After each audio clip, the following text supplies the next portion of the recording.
Okay, so I wanted to make a quick video on, it's going to be an update video on my 2013 F150 STX. It's a four-wheel drive. It's a 4x4 extended cab. They call it a super cab, with a 6.5-foot bed, 36-gallon tank. They have all those, requirements. I think it says, man, they don't even say here.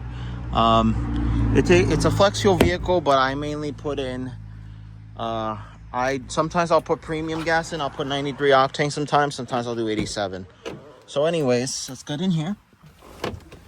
We are currently sitting at 135,000 miles, almost 136. It's 135,659. I want to make a backstory on this truck. I bought this truck. If you don't remember my original channel, it was Ryan's Automotive Adventures. This is going to be my new channel. I don't have access to that one anymore. Basically because before I got rid of, my phone, I should have changed my phone number on that account to my new one. It's whatever. I bought this truck new. Well, not new. Used.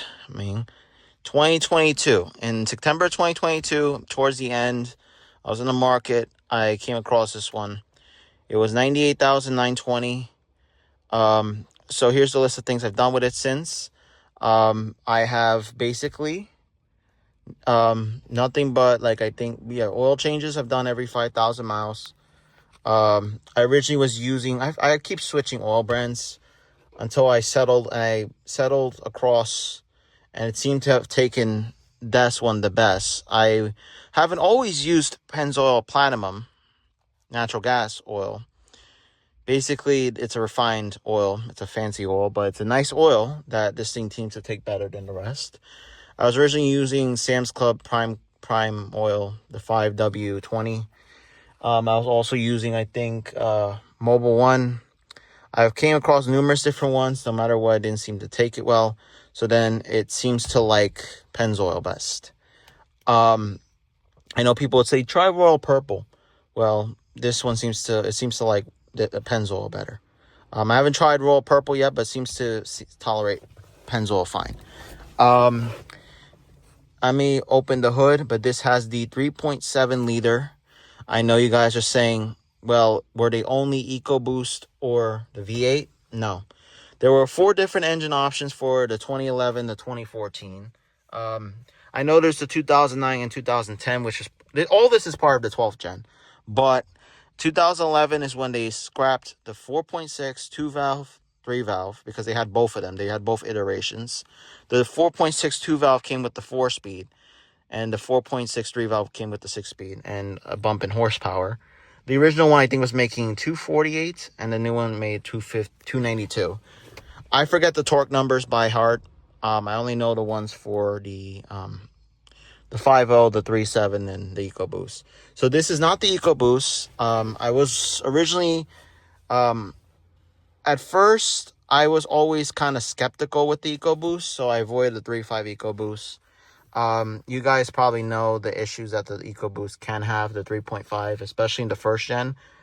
In 2011, they went from those engines, by the way, 4.6 and the 5.4 3-valve, which we all know is really not the hottest motor on the market, which commonly was known to, throw spark plugs, eject them, all the stuff, cam phasers, what have you. So I avoided it. So then they got rid of those, and in 2011 they introduced, this is the base engine. The starting engine, the base engine, was the 3.7 liter V6, no EcoBoost. Doesn't have twin turbos, has normal fuel injection, no turbos, naturally aspirated engine.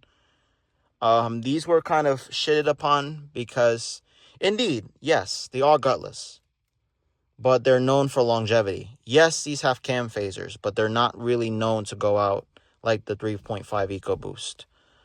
I've rarely heard of 3.7 cam phasers ever going out. I never even heard of it. Matter of fact, if I did, it's pretty rare. This the only thing is, yes, they rated at 16 and 21. And for fuel economy, they said the gas mileage was 16 miles per gallon city, 21 highway. Let me tell you something right now. Don't believe any EPA estimates. They test them on dynamometers and they go based on what the manufacturers tell them. But when a normal human being drives them, they don't get those figures, especially if you're if you're lead-footed. I was lead-footed. I kind of fixed it up a little. I used to get around 14 overall. Now I get 17. And I think in a way, the 17 is still low because I don't have a tonneau cover. If you notice, my bed was, and I believe if I would have put a soft one, maybe it wouldn't be, having that issue. So let's go under the hood. I want to show you the engine. When I first got this truck, it's a long story, but let's go under the hood first and see. So here it is. Here's in all its glory. There's a long story I want to tell behind this battery. But this is the 3.7 liter. Like you can see up here, it even says it up here. 3.7 liters up there. So down here, and it even tells you it's 3.7 liters. Can I show you where? You want to see where? It says it right there. 3.7 liter V6 TI-VCT, which means twin independent variable cam timing. Which is their way of saying there's twin timing for the camshafts. So basically, there's two cam timers, basically the phasers. So this engine, if you don't mind, the lack of torque, listen, this engine is great for what it is. Reliable, it is. I'm gonna warn you. I think, and it's not so much my fault, but I think the previous owner's fault. It turns out that I think he went too long on oil changes, and then the rear main seal started leaking. I think he went 10K oil changes. So it is starting to leak around. It started leaking around, I think, 120,000 miles.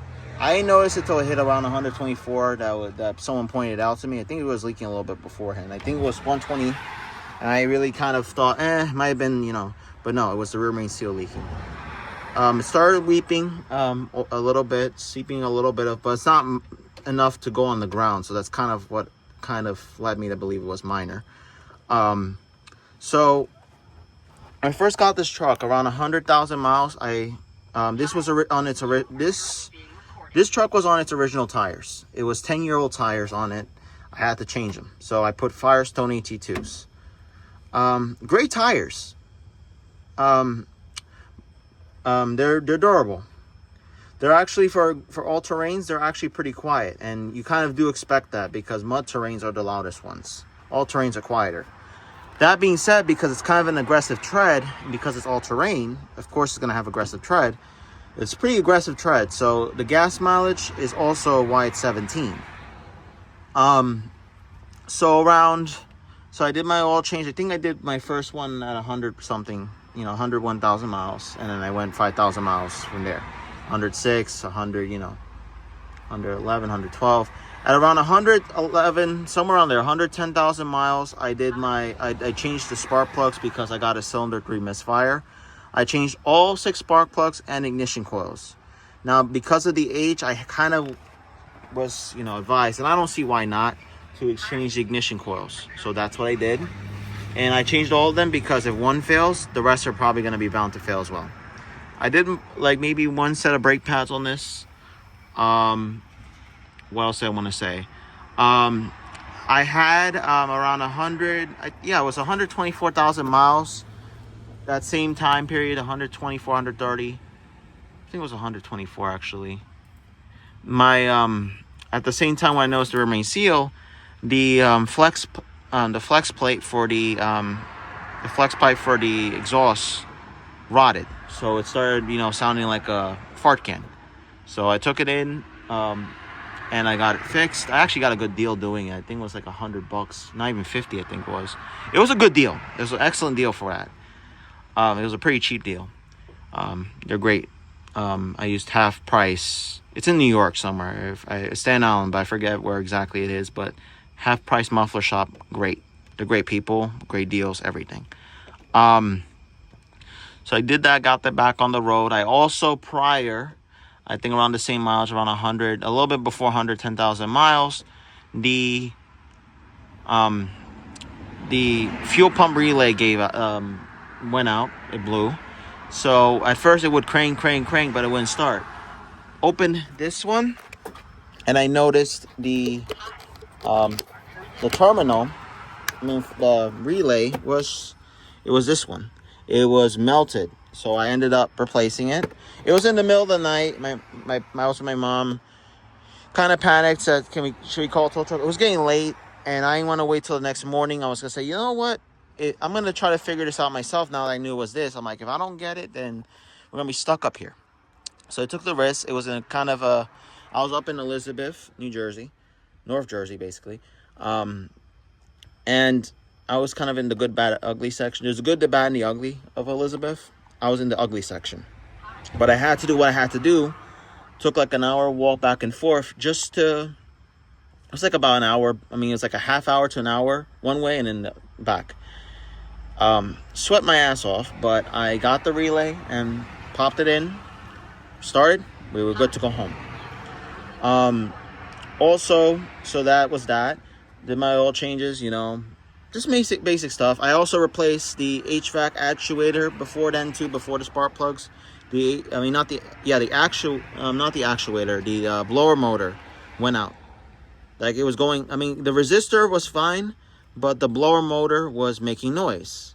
And I knew it wasn't the resistor because it worked on all 4 speeds. I knew it was the motor. The motor was literally going out.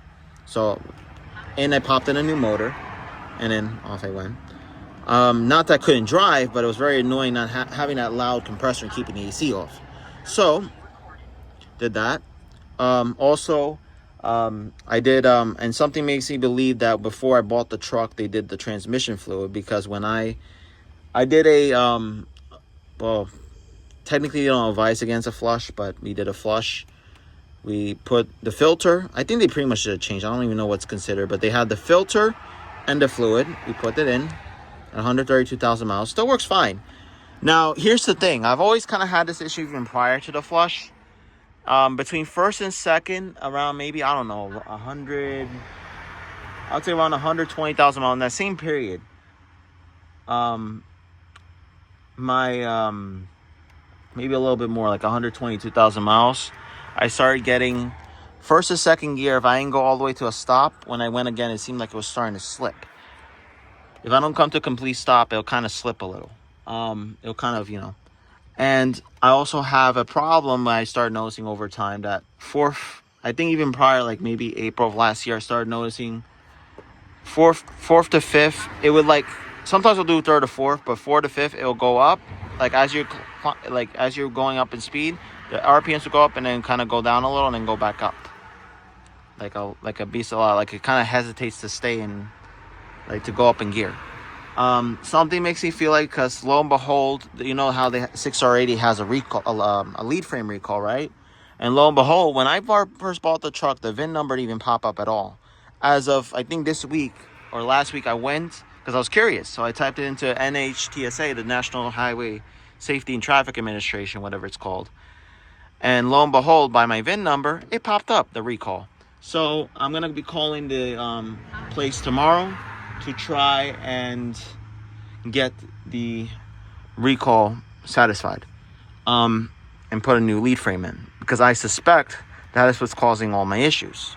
Luckily, I haven't had the downshift from 6th to 1st, but I did have a harsh downshift that the fluid change did kind of help. Sometimes it will really harsh downshift to 1st, where I'm 20 to 0, somewhere between 10 to 0 miles per hour, it will really harsh downshift, which is what's telling me that it's probably lead frame related.